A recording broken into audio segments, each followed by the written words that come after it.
받겠습니다. 예, 말씀. 예, 정충일보 김재훈 기자입니다. 그 상 회장님께서 우리 김 의원님께 뭐 포옹을 하면서 입맞춤을 하셨다고 하셨는데요. 그러면은 그 이 행위에 대해서는 이제 앞으로 뭐 법적 조치를 취할 계획이죠? 예, 지금 검토하고 있습니다. 그러면 저기 이 부분에 대해서 상 회장님으로부터 그 사과는 받으셨는지요? 못 받았습니다. 그러면 뭐 사과를 좀 못 받았는데 그러면은 뭐 찾아가서 이 부분에 대해서 항의를 해 보셨는지요? 항의하시고 만난 적은 있었는데요. 처음에는 뭐 아니라고 얘기하다가 뭐 어렴풋이 생각이 난다 이런 식으로 얘기하고 사과는 지금까지 없었습니다. 예, 이상입니다. 예. 예, 네. 질문하시면. 네, 그 윤리위하고 본회의에서도 해당 내용을 검토하고 있는 걸로 알고 있는데 그 진행 상황이 좀 설명드릴게요. 지금 윤리위는 어쨌든 상정을 한 상태고요. 그 다음에 그 불신임도 지금 본회의에 이제 상정을 하기 위해서 서류 접수를 다 한 상태입니다.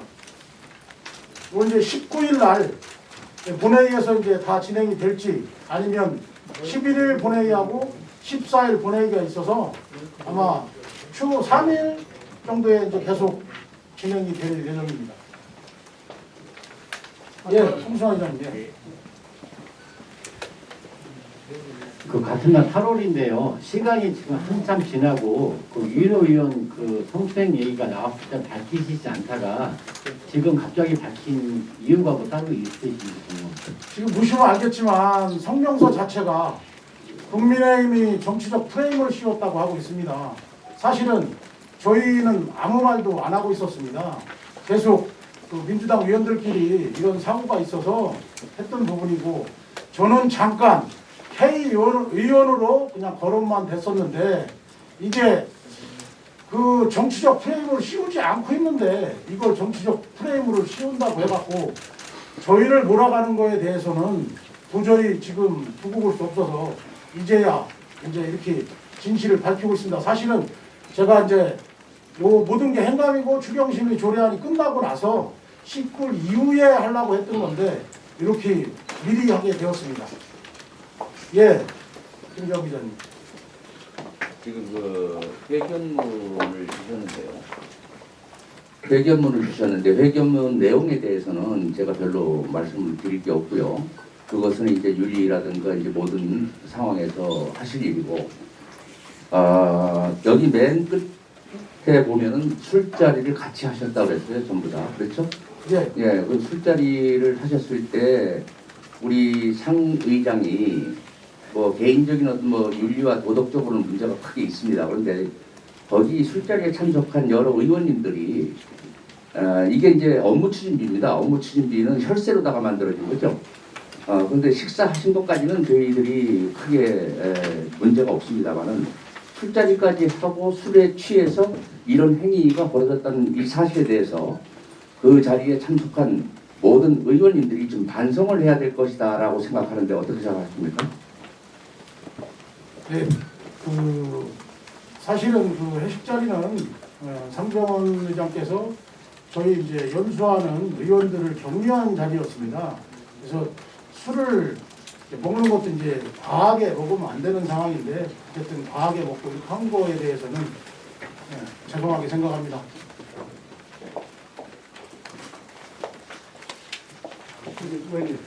아까 기저 질환이 있다고 하셨는데 기저 질환이 무엇인지 말씀. 제가 작년에 지금 몸이 안 좋아서 신장암 수술을 했습니다. 그래서 지금 1년이 조금 넘은 상황인데 사실 코로나에 굉장히 취약하고 더군다나 이제 폐로 가기 때문에 이제 코로나는 굉장히 힘든 상황입니다. 그래서 이게 만약에 그 지금 국가에서는 이런 입맞춤이라든지 이런 걸 어린이한테도 못하게 하고 있는데 상정원 의장님께서 어쨌든 그 방역을 철저히 하셔야 될 분이 그렇게 하셨다는 건 참 제가 볼 때는 조금 이세종 경제적 권오주입니다. 네 가지만 말씀드리겠습니다. 아까 앞에서 기자분이 말씀하신 것처럼 업무 추진비를 갖다가 이렇게 의원들이 술을 먹었다는 것에 대해서는 아마 깊이 반성을 하고 시민들한테 사과를 분명히 해야 된다고 생각합니다. 네 가지 질문 드리겠습니다. 그날 술을 드시고 식당 앞으로 나와서 서로 의원들끼리 껴안기도 하고 포옹도 하고 했다고 했는데 만약에 그것도 성추행으로 생각하시는지 서로 남자나 여자가 껴안는다고 보면 입술이 얼굴에도 닿고 목 부위에도 닿을 수 있는데 등을 만진다든지 그런 거에 대해서는 혹시 그것도 강제추행이라고 생각했는지 하고요. 그 다음에 아까 마스크를 쓰지 않았다는 데 상병 의원이 상병 의원 말고도 다른 의원들도 마스크를 다 쓰셨는지 좀 말씀을 해주시고 그리고 저번에 이메일에 보니까 대법원 판례를 들여서 2020년도 7981 판결을 해서 하나 보내온 게 있어요. 근데 그 판례가 여여 관계인지 남녀 관계인지 남남 관계 판례를 들은 건지 그것도 구체적으로 말씀해 주셨으면 좋겠습니다.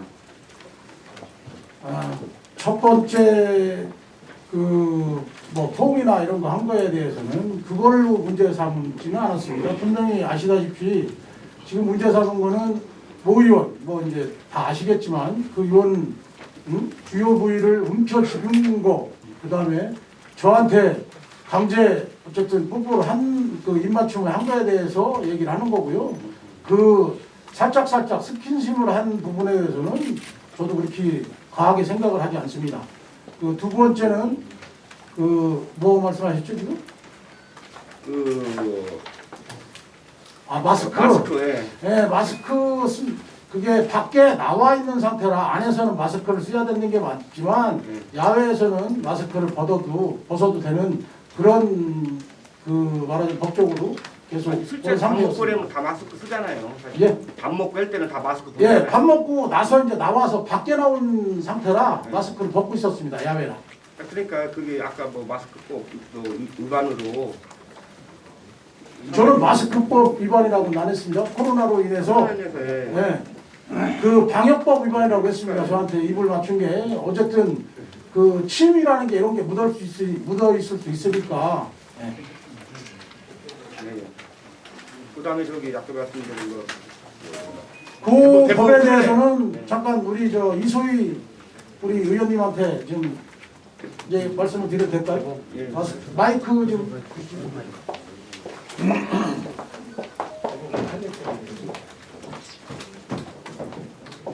네, 안녕하세요. 저는 이소희 의원입니다. 그 판례건에 대해서는 실상 대법원 판례는 강제 추행에 있어서 성별을 고려하지 않습니다. 그래서 특별하게 남남이든 남녀든 크게 문제가 되지 않습니다. 남남의 경우에도 인정이 됩니다.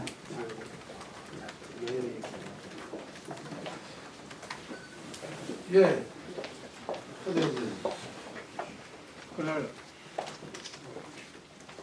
그날 상병원 의장이 술이 많이 취한 거로 이렇게 표현이 되고 있는데요. 피해자 입장으로서 봤을 때 상병원 의장 취한 정도가 어느 정도 있었어요?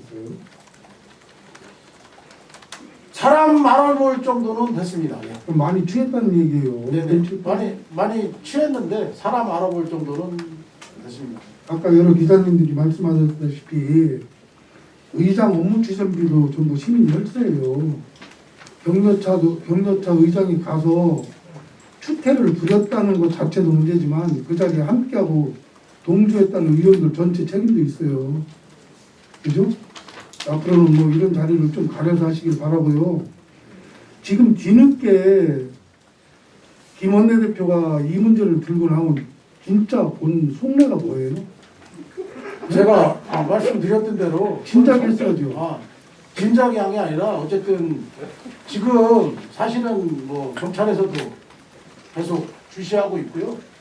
하고 있어서 이제 있는데 지금 1인 시위를 하는 과정에서 국민의힘이 정치적 프레임을 씌웠다고 해서 말도 안 되는 성명서를 발표하고 본인은 마치 그냥 장난으로 한 것처럼 그 다음에 일일 그냥 술자리에서 그냥 이렇게 장난식으로 한 것처럼 말씀을 계속 하시고 반성의 의미를 전혀 보이지 않기 때문에 도저히 이대로는 묵고할 수가 없었습니다. 그리고 제가 한 가지 더 말씀드리는 건 저는 술을 먹지 않습니다. 그래서 그날 저는 술을 한 방울도 먹지 않았습니다. 하나만 더 여쭤볼게요. 민주당 의원 피해자로 지목된 민주당 의원하고 혹시 서로 피해자 입장에서 어떤 공유한 내용이 있어요? 공유한 건 전혀 없습니다. 그냥 서로 들은 거고요. 그 다음에 이제 제가 이 부분에 대해서 정확하게 알고 싶어서 어떻게 행동을 했는지까지 이제 확인만 했습니다. 같이. 그럼 지금 언론 보도에 나온 사실하고 맞아요? 예, 제가 첫 번째 얘기했던 거 그 주요 부위 움켜쥐면서 시작된 거 그게 다 맞는 얘기입니다. 그분한테 직접 들은 얘기입니다. 보셨습니까? 보셨어요? 저는 보지는 못했습니다. 저는 보지는 못했고 저는 뒤로 이제 먼저 앞으로 이동을 했습니다. 그래서 차에 먼저 앞에 있었고요. 보지는 못했습니다. 근데 그 모 의원 얘기로는 그 움켜져서 굉장히 아파갖고 앉아있을 때 여성 의원님께서 오셔갖고 그 왜 이렇게 앉아 계시냐 어디 아프시냐 이렇게 해서 사실 주요부를 만졌기 때문에 아프면서 말을 못했다고 하더라고요. 예. 질문하겠습니다. 남나루 기자님 말씀하세요. 여기. 예, 예.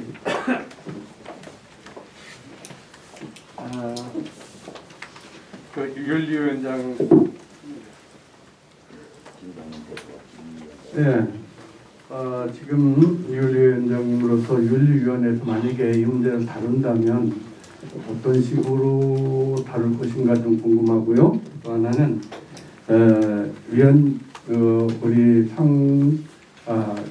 우리 대행님이 죄송하다고 만약에 사과를 하고 그렇게 한다면은 위원직에 대해서 혹시 그래도 거론하실 건지 본인이 뭐 다음날에 실수를 했다 이렇게 해가지고 국민들에게 사과를 하고 위원님들에게 사과를 하면 그러면 의장님에 대한 것을 의원으로서는 그냥 계시고 다른 어떤 것을 조치를 할 수 있는 것인가 여기서 궁금합니다. 그거는 이제 윤리위원회에서 이제 본회의가 상정이 되고요. 윤리위원회에서 이제 윤리위원회가 열리기 전에 윤리심판위원회가 민간위원회가 또 있습니다. 거기서 먼저 다루고 저희 윤리위원회로 넘어오게 되어 있습니다. 그렇기 때문에 그거는 이제 과정을 지켜가면서 보시면 알 것 같습니다. 그리고 이게 이제 제가 이제 실명이 거론됐기 때문에 경찰에서 분명히 이거는 이제 조사를 시작할 겁니다. 저도 진술을 해야 될 것 같고요. 그런 상황입니다. 그래서 저는 윤리위원장이지만 아마 제척 대상이 되지 않을까 이렇게 생각하고 있습니다. 근데 의장님이 잘못을 시인하고 사과를 했을 때 그럴 때는 어떤 근데 잘못하고 시인을 하셔도 제가 조금 사해지는 건 있는데 제가 이제 경찰에 알아본 결과 사해지는 건 있는데 그 죄가 없어지지는 않는다고 하더라고요. 합의를 보더라도. 네, 질문 드리겠습니다. 그 19일날 본회의에 그 상병원 의장 불신이 많이 어쨌든 통과가 안 될 경우에 국민의힘 입장에서 좀 어떻게 하실 것인지 좀 계획 있으시면 말씀 부탁드리겠습니다.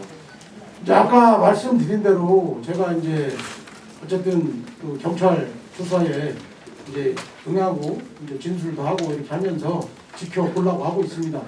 뭐 민주당 의원들이 동조를 해줄지 동참을 해줄지는 저도 그 부분에 좀 잘 모르겠습니다. 혹시 이 건으로 해서 민주당 의원들하고 상의한 적이 있어요? 예. 현장 그 의원총회에 이렇게 해서 저희가 이제 불신임하고 윤리해부위원회를 계속 그 민주당 원내대표하고 상의를 한 결과 그쪽에서는 이제 의원총회 결과를 저한테 말씀하신 게 뭐냐면 본인들은 이 상황에서 빠진다는 그런 말씀만 하셨습니다. 그리고 불신임권에 대해서는 저희더러 알아서 하라고 이렇게 말씀하셨고. 통과하기가 좀 힘들겠네요. 안 도와주면. 그거는 이제 지켜봐야지 알겠습니다. 예. NL정기 김동학자입니다. 그 저기 첫 페이지에서 그 뭐 세 번째에서 명백한 명예훼손이라고 하셨는데 이것이 그 과연 명예훼손이 되는 것인지 원래 명예훼손은 개인적으로 해당하는 거 아닙니까? 그래서 그 관련해서 법적으로 어떻게 대처하실 것인지 여쭤보고요. 그리고 그 오늘 원래 사실 오전에 9시 반에 그 더불어민주당에서 그 입장 발표를 하기로 했잖아요. 그러면 그 방금 말씀하신 그 부분들이 그 더불어민주당의 입장인지 좀 여쭤보고 싶습니다. 그 9시 반에 기자회견을 하려고 했던 거는 일단 저희 기자회견을 보고 추후에 하는 걸로 이렇게 얘기가 된 것 같고요. 그 다음에 그 명예훼손 부분에 대해서는 제가 아까도 말씀드렸지만 이게 이제 법적으로 어떻게 되는지 충분하게 그 우리 이제 시당 위원장님이나 그 다음에 의원님 중에 변호사들이 계시니까 확인을 하고 진행을 하도록 하겠습니다. 그럼 그냥 여기 명예훼손이라는 단어는 좀 그냥 추상적인 단어네요. 근데 이제 이게 어쨌든 국민의힘에서 프레임을 씌우지 않았는데 그 문제는 어쨌든 국민의힘에서 프레임을 씌웠다고 하는 거니까 이 부분이 이제 법적으로 명예훼손이 되는지 안 되는지는 확인을 해볼 상황이라고 생각합니다. 두 분의 변호사가 계시는데 다른 데 확인할 필요가 있을까요? 예, 일단 어쨌든 뭐 다 이제 확인 좀 두 분 하고 또 다른 분도 이제 확인. 아니 시간도 많이 지났고 했는데 또 명쾌하게 답변을 해주세요. 뭐 이런 변호사님도 계시고 그리고 시간도 많이 지났잖아요. 8월달에 생긴 건데 10월달이에요. 왜냐하면 이걸 가지고 자꾸만 정점으로 가면 사실 시민들이나 다른 분들이 많이 괴로워하니까 우리 국힘의 정확한 입장 이렇게 하겠다. 뭐 이렇게 내줘야지. 검토해보겠다 이런 거 가지고 기자회견 이렇게 하면 사실 많은 분들이 좀 힘들잖아요. 시민들도 마찬가지고 명쾌하게 변호사님도 계시고 그러니까 답변을 한번 주십시오. 조금 이거는 어쨌든 기다려 주시면 좋겠습니다. 예, 말씀하세요. 강제추행죄를 주장하고 계신 거죠? 예. 그 고소를 언제 하실 계획이신가요? 날짜를 정확하게 밝혀주시면 좋겠습니다. 지금 날짜는 이제 뭐 인지수사하고 저가 진술을 하러 경찰서에 들어가면 됩니다. 이게 언제든지 되면 되는데 일단은 저는 19일 우리 본회의가 끝나고 이제 이동할 생각입니다. 아 그러면은 고소 계획은 없고 경찰서에서 자체 인지 수사 과정으로 해가지고 응하실 계획이신 건가요? 이제 고발을 시당에서 할지 제가 고소를 할지 이것도 계속 그 검토를 하고 할 계획입니다. 그보다 검토만 하면 확실하게 가져야지. 검토만 하면 뭐해? 오늘 기자회견을 하면서 준비가 있을 거 아니에요. 그럼 이것도 핵심 권리는 다 검토고 그 정확하게 명확하게 말씀을 좀 해주셔야지. 기자들 바쁜 기자들 다 와가지고 맨날 검토하면 되시거든요. 죄송합니다. 그 부분에 대해서. 그좀 정확하게 좀. 여기 7분 중에서 그날 이제 8월 24일이죠. 8월 24일 날 술자리에 같이 하신 분 어느 분이 있죠? 몇 분 있죠? 저희 의원들은 3분은 빠졌고 4분이 있었습니다. 누구누가 빠지신 거예요 그날? 그날 김충식 의원, 윤지성 의원, 이소 의원님은 안 계셨습니다. 입맞춤을 좀 하셨다고 하는데 동료 의원분들 중에 보신 분은 없으신 거죠? 지금 이 자리에는? 그러니까 의원님께 입맞춤을 했다고 하셨는데 혹시 같이 계셨던 의원님들 중에 그 광경을 목격하신 분은 지금 안 계신 거죠? 저희 당 의원님들은 잘 모르겠고요. 지금 민주당 의원님들은 뒤에서 다 보셨습니다. 예. 19일 날 계속 같은 질문 드리는데 19일 날에 그러니까 아무튼 그 의장 그 불신이만 통과 안 됐을 경우에 좀 다른 근데 19일에 본회의에 처리해야 될 경우 추경 예산이나 이런 것들도 많이 있잖아요. 네. 그런 부분은 그러면 그것과 논외로 그대로 어쨌든 뭐 의결하시고 통과하는 데는 진짜 혹시 하실 계획인가요? 그 제가 이제 정확하게 모르겠지만 일단 본회의에서 모든 게 통과되고 나중에 그걸 다루지 않을까요? 그 불신임 건에 대해서는. 그러니까 불신임 그러면 아는 그 맨 나중에 맨 뒤에 지금 안건으로 지금 올라가 있는 상태고 아직 예, 그 의사 입법 담당관 쪽에서 아직 그 검토 중인 걸로 알고 있습니다. 그리고 하나 더 아까 말씀드렸는데 이거에 대해서 어쨌든 불신임 안에 그러면 민주당 의원분들께서 그러면 그 동의를 하지 않았을 경우에 국민의힘 차원에서 뭐 보이콧이라든지 아니면 다른 계획들이 있으신지. 그거는 아직 정확하게 제가 계획한 건 없습니다. 추후 의원총회나 또 이렇게 거치면서 그 추후 방책은 생각하도록 하겠습니다. 이제 다들 다 하실 건데 그만들 하시지 이제요. 마무리 하시지. 예. 또 더 이상 질문 없으시면 이것으로 기자회견을 마치겠습니다. 감사합니다.